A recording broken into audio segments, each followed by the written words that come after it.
Emira Property Fund has released its full-year numbers today, which showed increased expenses, decreased headline earnings, but an increase in properties as some of its joint ventures began to bear fruit. The company has also lowered its full-year dividend. It still maintains that it's doing well given the depressed environment, though. And CEO Jeff Jennett joins me in studio now. Thanks so much, Jeff, for your time today. So you talk about the tough operating environment worsening, but Emira on a better footing to withstand that from here on out.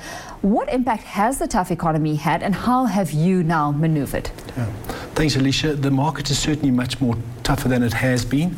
We took the unusual steps 12 months ago of telling the market that we were expecting a drop in distributions. We did achieve our targets exactly, where we came in at the -2%. And as much as the environment has been tougher, we have made some significant headway. First and foremost, on our vacancy side, we reduced our vacancies from 7% in December down to 5.7%. We've made some meaningful progress on our asset disposal side, where we disposed of 11 properties in this 12-month period at a premium to book value, which is then very informative in terms of the way the value of the 134 remaining properties are valued. So we've certainly taken some steps on that side. We've also launched some what we call the intelligent relocation program, which helps and is an advantage for our tenants, where roughly on a 5-year lease, if you sign up a 5-year lease with us on certain selected buildings, you'll get rental benefits equivalent to 14 months out of your 5-year rental. And that must work to your favor in a very big way, because one only assumes that in this tougher environment where you've improved vacancies, as you say, from 7% to 5.7%, you've renewed 77% of your expiring space as well, those rental negotiations have got to have become a lot more tough. They certainly have, and this is why we're having to provide these sorts of benefits like our intelligent relocation program. We've also had to we've provided a broker app which enables our brokers who do the majority of our leasing, just makes it easier for them to do business with us. So there have been a lot of initiatives on that side, and this is what's so important in this year, is that we're laying the groundwork so that we will be able to deliver positive growth in distributions from this year going forward. While that application, for example, comes with cost benefits, are you having to compromise quite extensively on your lease terms and rental escalations to fill vacancies to retain tenants? We do need to.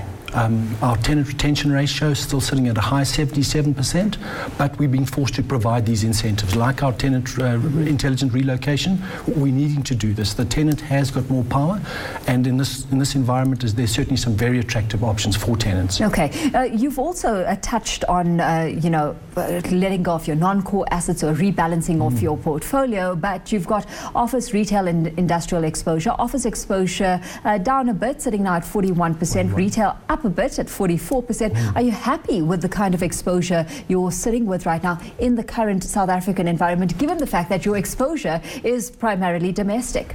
So we are taking further steps to reduce our office portfolio. We've identified a further 16 assets, totaling just north of 1.1 billion rand, and those we would look to dispose of in the next 12 to 18 months. So that will certainly bring that 41% office exposure down into the 30s, and in my mind, that's a good mix for a balanced and diversified fund. How much exposure are you targeting towards residential? Because I picked up that you are going to be partnering with real estate investors and Feenstra Group for the residential conversion of the former Sasol offices into residential units, and that within the Rosebank area. There's a lot of supply hitting the markets within that territory. What demand are you actually catering to? So that one's a particularly exciting one, because what we're doing there is we're not feeding this commercial supply that's there in Rosebank and that more of it is coming.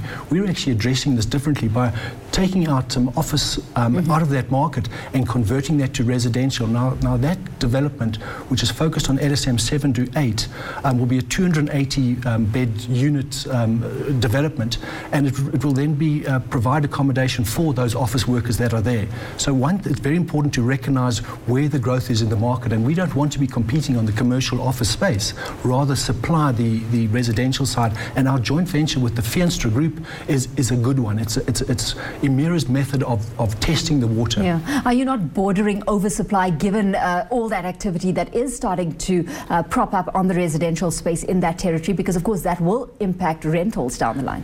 Definitely not in the Rosebank space side, and definitely not with the product that we're providing. Okay, we didn't even get into your international exposure. It now stands at around 6% off a balance sheet, but we'll have to rope you back into studio at a later stage, taking a look at how you're looking to extend that from here on out. Jeff, let's leave it there. Thanks so much for having joined us in studio today. Of course, CEO of Emira Property Fund.